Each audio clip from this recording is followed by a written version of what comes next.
Hi guys, did you watch my last week's video? It was about the Snapmaker U1 and talking about things that made it a deal breaker for me. I've got a bit of stick for it, and that's putting it lightly. Verbal abuse in there and in the comments, and it wasn't nice. So today I'm making this video to kind of like clear up a few things of my thoughts. I've got a whole list here. I'm going to go through lots of things from importing your files to anomalies that you get when you do import files, how to do that, it's the best way to do it, error codes, talking about the software, talking about the print quality. Going to have this going as we're doing all of this so you can see that in action throughout the whole video, and my thoughts on the printer, bits and pieces that may enter the conversation. Got them all on my notepad. As you can see, I wheeled my trolley all the way over. This is next week's video. It's all about this trolley here I made to make it portable anywhere you like. As you can see, there's a battery down there, a portable battery, so that's plugged into the machine right now, so I'm not tethered to any mains power.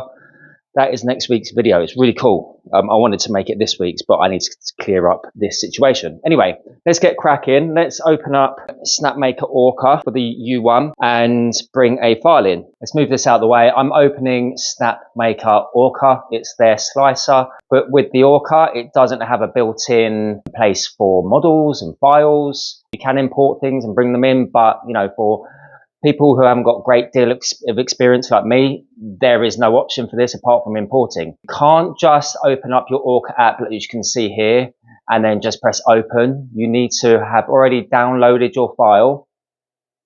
And what I've got here is I've got MakerWorld, okay, as a bookmark shortcut to my desktop, so I double click that because it's only a website version. You can also get it in Bamboo Lab. I was having problems with Bamboo Lab because I was opening it and then it only gave you a few simple options. Let's open it and quickly show you the problems I was getting. Okay, in Bamboo Lab Studio, here on the left you've got online models, okay, which is great. Why don't Snapmaker have this? This was my problem at the beginning that I was getting a bit abused about. And the app, not having the app like Bamboo Lab does. You go to the models and you click on something that you want and it gives you this option. Not many options. It gives you download and open. Okay, so you can do that, but it will open it up in Bamboo Studio, which is a pain in the ass because you've got Bamboo Studio open and Orca open. So I like to just not do that now. There's not a lot of options, as you can see. But if we close down Bamboo and we just open up MakerWorld, like I said, I've got a desktop shortcut for that now. That opens up as a web page, and as we see here, we've got all their models here, same as what you got in Bamboo Lab. I should have known that sooner. But anyway, let's just type in something. Stranger Things. Got obsessed with Stranger Things at the moment, so are the kids. Let's click on this. As you can see, we've got more options now. We've got a whole list. We can open in Bamboo Studio, which we don't want to do. Download 3MF or STL. So it gives you more options. And just pick the 3MF. I think that's the one you've got to do. Download up the top here. We'll go to your downloads folder. If we could just click here, we'll go into our downloads folder. So we've now got it here, okay? Albeit it looks like it's going to open in Bamboo Lab, but now we've got it on our computer. I'll minimize that and we'll go to Snapmaker Orca. First thing you need to do really, top right, import, new project. You get this obviously. Top left now, file. The only way you can do this without the files being corrupted or being messed around, I believe, is import. You're going to go here, import 3MF, STL, click on the one that you've just downloaded, double click it, bring it in, and there we go. Let's press slice, print, plate on the right, top. I was having issues before where I was getting error codes here, which was the pain in the arse, and this is why I was kind of complaining a little bit in a way. It was just feeling long-winded. Everything I was trying, I was getting error codes, extruder width is 0, things like that. All sorts, 3 or 4 different types. I'm going to show you in a minute how I got over those problems if you've got the same. So now we've got that here. Another thing I'm going to talk about is anomalies. We'll talk about that in a minute, but let me just show you this quickly. You can see the little white dots here, okay? This is what I see as an anomaly.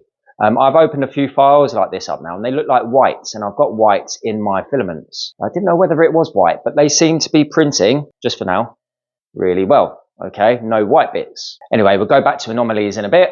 Let's go and press print, top right. Type in the name that you want to name it. I only just press upload, and what that does is that brings it to your printer's cache. Okay, I've not done this option. I'm just going to go upload, okay, and then you'll have that in your printer. So let's go ahead and upload it. Make sure your printer is on. Tells you the details at the top here, how much it's going to use, how long, select your printer, Cooper, and then all you need to do once it's connected, press send. It shouldn't take long, a couple of seconds, and in a moment, if I'm looking at my printer, yeah, it says downloading print file 100%. Oh, it's done that quick. We're happy, and we've uploaded it. That's fine. That's all we need. Let's close that down. So let's go ahead and get this started. And this trolley is absolutely amazing. I love it. It was a game changer. It looks really nice in the room as a piece as well. We love looking at it doing its thing. Anyway, we've got our window here. So now all we need to do is just press start, really. The file is on the printer right now. So press start. There we go. I didn't rename it like a donut, but it's a funky name. A coaster. I'm going to click it. Press next. Heated bed leveling. I never really do that. I never do any of it, apart from time lapse. If I want that, press print at the top. That is it. That is all you need to do. It's going to pick its tool head and just start printing pretty quickly. Okay, let's just let that play, and I'm going to work through my list. You'll see the printer doing its thing. It's an amazing printer to watch. We have it in the corner now. It's on the trolley. It lives down the bottom there, and it's just a little talking point when people come. So we talked about the files, and yeah, for me, it still is a little bit of a downer. Although you can do it, and it's not as hard as I first originally thought, because I solved the error issues. At the beginning, I was getting errors, and nothing was working. It would take me an hour to get one print going. And then I tried 10 files, and then I couldn't even get one working. Well, I could get one working, but that was it. So I figured that out, and I'm going to show you that in a minute.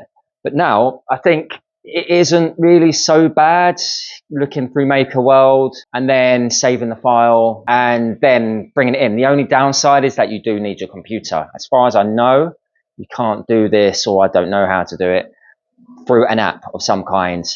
But so you're going to need a computer or a laptop. So it's a little bit longer. It's not like literally just pick up your phone, scroll through your files. Yeah, I like that coaster. Play. Done. 2-3 buttons and you're printing. It's a little bit more long-winded. And this is what maybe I was getting the stick for. Hopefully you don't leave any more comments like you did last time, guys, because I will bite back.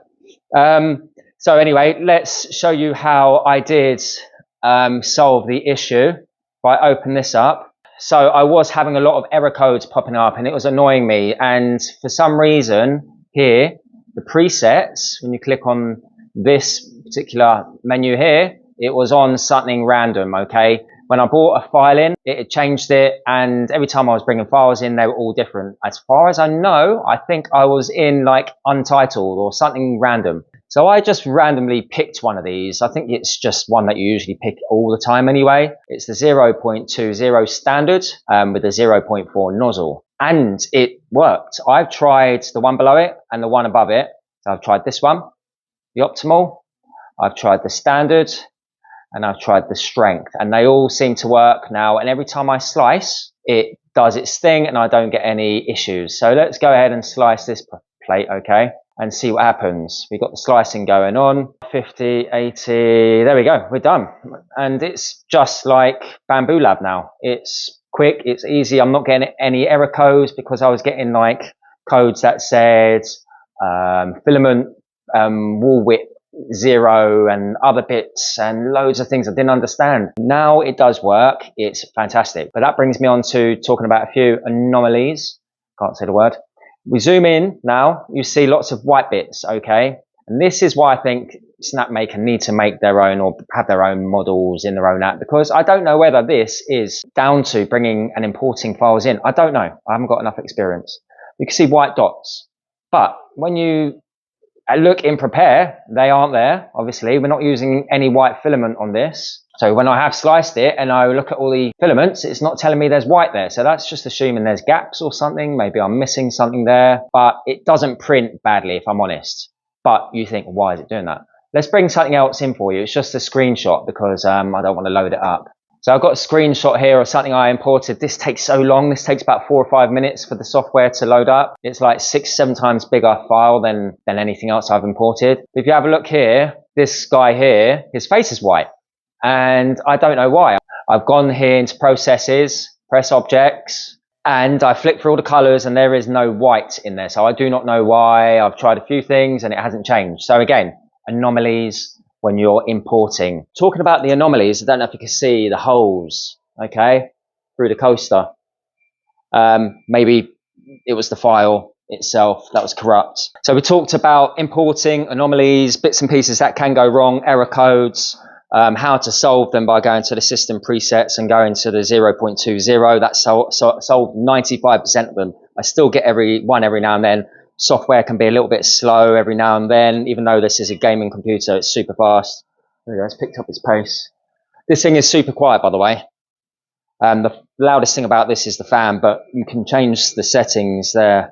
Let's talk about the surfaces. So everything I've printed is absolutely gorgeous. It's amazing. It's lovely. I want to talk about changing the surface shell. Okay. So this printer is printing absolutely beautiful. Compared to the Bamboo Lab, I don't think there is much difference. I haven't noticed anything. It's printing absolutely fantastically. So the way this thing prints is absolutely amazing. I would probably say it's in par with the Bamboo Labs Carbon and P1S. I've had those for a couple of years and this is printing sublimely. There are no errors, there are no bad parts. It's just really, really crisp.